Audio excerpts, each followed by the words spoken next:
Manjummel boy സിനിമയുമായി ബന്ധപ്പെട്ട സാമ്പത്തിക തട്ടിപ്പ് കേസിൽ നടൻ സൗബിൻ ഷാഹിർ അറസ്റ്റ് രേഖപ്പെടുത്തിയെങ്കിലും ജാമ്യം നൽകി വിട്ടയക്കും. 200 കോടിയോളം രൂപ നേടി ഹിറ്റായ ചിത്രമാണ് മഞ്ഞുമൽ ബോയ്സ്.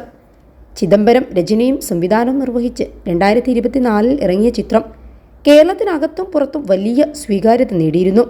സിനിമയുടെ 40% ലാഭവിഹിതം വാഗ്ദാനം ചെയ്ത് പ്രതികൾ 7 കോടി രൂപ തട്ടിയെടുത്തെന്നാണ് സൗബിനടക്കമുള്ള അണിയറ പ്രവർത്തകർക്കെതിരെയുള്ള കേസ്.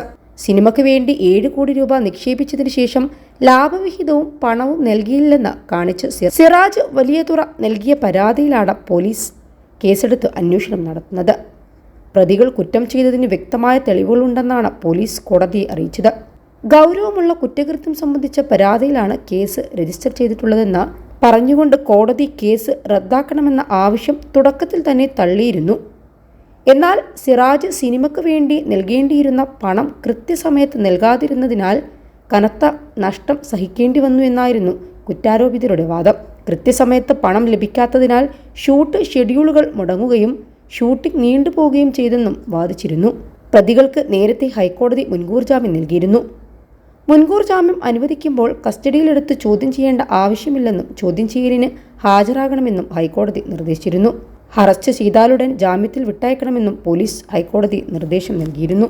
നടൻ സൗബിൻ ഷാഹിർ, ബാബു ഷാഹിർ, ഷോൺ ആന്റണി എന്നിവരെയാണ് അറസ്റ്റ് ചെയ്തത്. ഹൈക്കോടതി മുൻകൂർ ജാമ്യം അനുവദിച്ചതിനാൽ 3 പേരെയും വിട്ടയക്കും. മഞ്ഞുമൽ ബോയ് സിനിമയുമായി ബന്ധപ്പെട്ട് നൽകിയ പരാതിയുടെ അടിസ്ഥാനത്തിൽ 2 ദിവസമായി ചോദ്യം ചെയ്തു വരികയായിരുന്നു.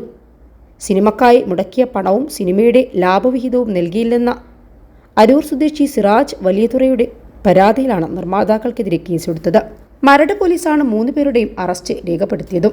കഴിഞ്ഞ ദിവസങ്ങളിൽ 6 മണിക്കൂർ നീണ്ട ചോദ്യം ചെയ്യലിന് ശേഷം സൗബിൻ സമർപ്പിച്ച രേഖകൾ അപര്യാപ്തമാണെന്നും വരും ദിവസങ്ങളിൽ 3 വീണ്ടും ചോദ്യം ചെയ്യുമെന്നും പോലീസ് അറിയിച്ചിരുന്നു. കണക്കുകൾ ഇനിയും ബോധിപ്പിക്കാനുണ്ടെന്നും ബാങ്ക് ഇടപാടുകളുടെ വിവരങ്ങൾ ഉൾപ്പെടെ ലഭിച്ചിട്ടില്ലെന്നും അന്വേഷണ സംഘം അന്ന് പറഞ്ഞിരുന്നു. അന്ന് 3 മുൻകൂർ ജാമ്യം നൽകിയിരുന്നെങ്കിലും ചോദ്യം ചെയ്യലിന് ഹാജരാകണമെന്ന് കോടതി നിർദ്ദേശം നൽകിയിരുന്നു. കേസിൽ എൻഫോഴ്സ്മെന്റ് ഡയറക്ടറേറ്റിന്റെ അന്വേഷണം തുടരവെയാണ് ഈ അറസ്റ്റ്.